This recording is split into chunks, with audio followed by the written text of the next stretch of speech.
The Many Saints of Newark is the latest film from Warner Brothers' New Line Cinema, the much anticipated feature film prequel to the groundbreaking, award-winning HBO drama series, The Sopranos. Before we get into this, don't forget to hit that like button down below. It does wonders in getting my content out there. And if you haven't already, hit the subscribe button and the bell icon to keep up to date with all my content.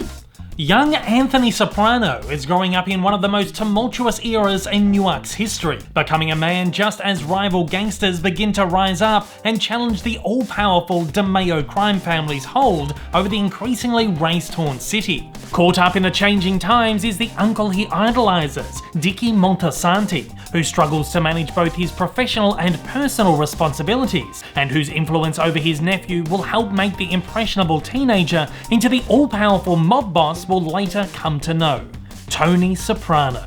Alright, from the top of this, I want to say I am a huge fan of The Sopranos.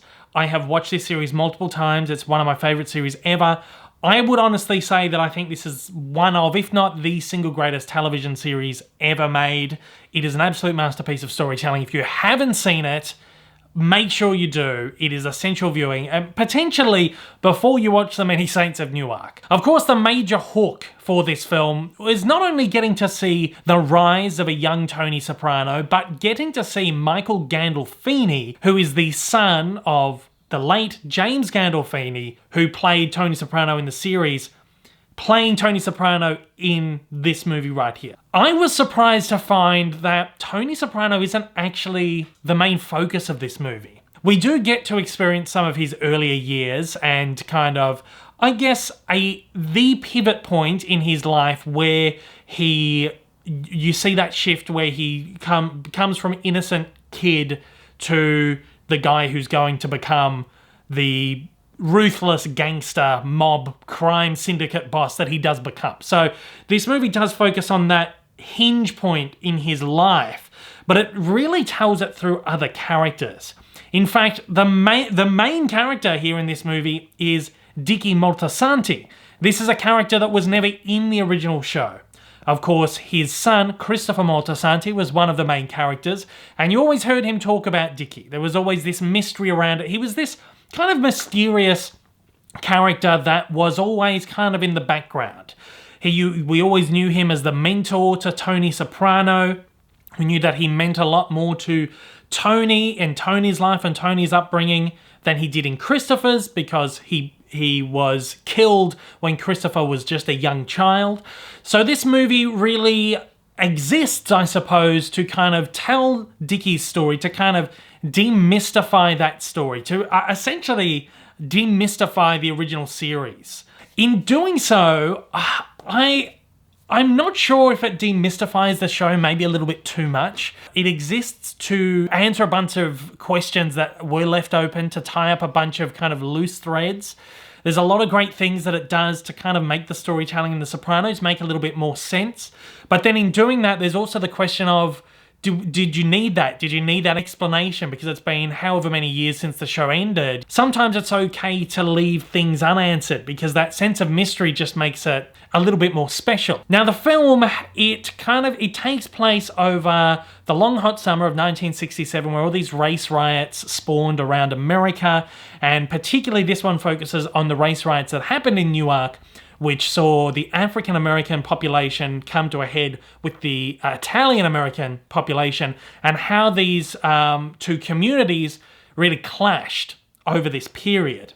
And it sets this pivot point of Tony Soprano's life around these tumultuous times, and really how this whole Soprano DiMeo empire hinges on this one pivot point. I think that's quite fascinating to see. But the thing here is there's so much packed into this movie. David Chase tries to do so much with this movie that it's a really muddled narrative. He has said that he wanted to make a movie about the Newark race riots, and he always sort of wanted to do something about the young Tony Soprano, and then realized, hey, these two things are probably happening at the same time. Let's mush them together. And you can really tell. because it is a very unfocused narrative. At times, it really wants to focus on the Soprano characters, and then at other times it really wants to focus on these new characters that it brings in to tell this story about the race riots. And sometimes it almost feels like these Sopranos characters that should be front and center almost take a back seat in their own movie. So it is a little bit jumbled, but there are things that work. But again, I feel like maybe these should have been two separate projects, or at the very least, I think this probably would have worked much better as a limited series. And I'm sure David Chase has come out, don't quote me on this, but I'm sure I've read from David Chase that the reason he made this a movie is because he's always said he would never return to The Sopranos as a series. That's his artistic license and his artistic decision to make. But then at that, I feel like he's telling a story that is so big in scope, particularly when you're focusing on not only Dickie Moltisanti, you're focusing on the rise of Tony Soprano, and you're also focusing on the race riots in 1967, the narrative becomes so jumbled that you feel like there's not enough focus on anything going on at any one particular time. It becomes too jumbled. If you make this like a 6, 8, 10-part limited series, you have a lot of time, you can flesh out everything that's going on here. I think it would have worked so much better. But at that, it's a decent movie. And as someone who is a Sopranos fan, it's pretty cool to get some answers to some stuff that we never had answers for. And again, while this movie doesn't focus on Tony Soprano as much as you would be led to believe, it is kind of interesting to get to dive into this world of Dickie Moltisanti and kind of how Tony's story kind of spun out of this character. Now, Dickie's story is incredibly riveting. It's full of the drama and the exploits and the violence and all that kind of stuff that you expect from The Sopranos. In its own way, it kind of does try to position itself as its own standalone piece. And I think it struggles to become the crime drama classic that it really wants to be.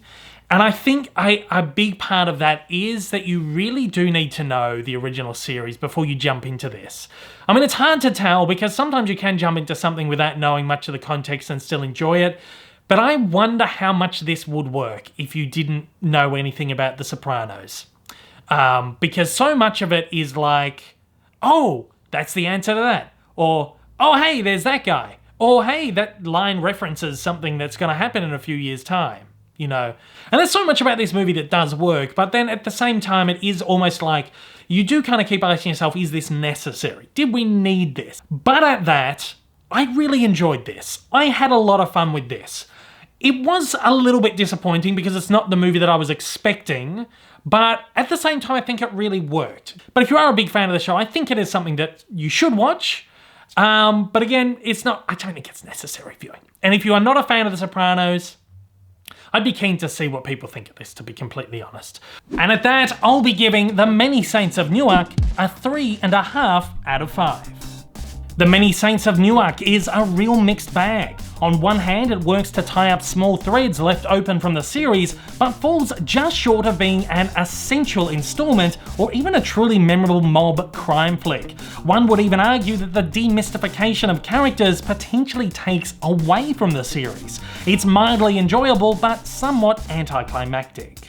The Many Saints of Newark has been open in America for about a month now. It should still be available to view on HBO Max, I believe, at the time I post this review, but here in Australia, it's opening nationally as of the 4th of November 2021. Thanks to the incredible team over at Warner Brothers Pictures Australia for sending me a very early screener of this movie. I watched this about a month ago for the purposes of this review right here, and thanks to everybody out there for watching. I'll see you on the next one. Take it easy. Ciao. Hey everyone, if you haven't yet, smash that big old subscribe button up on your screen to keep up to date with all my content, and hit that like button down below. Also, don't forget to check me out on social media, and please consider supporting me over on Patreon for as little as $1 a month for exclusive videos, early access content, and to get your name up on the screen. Thanks again for watching.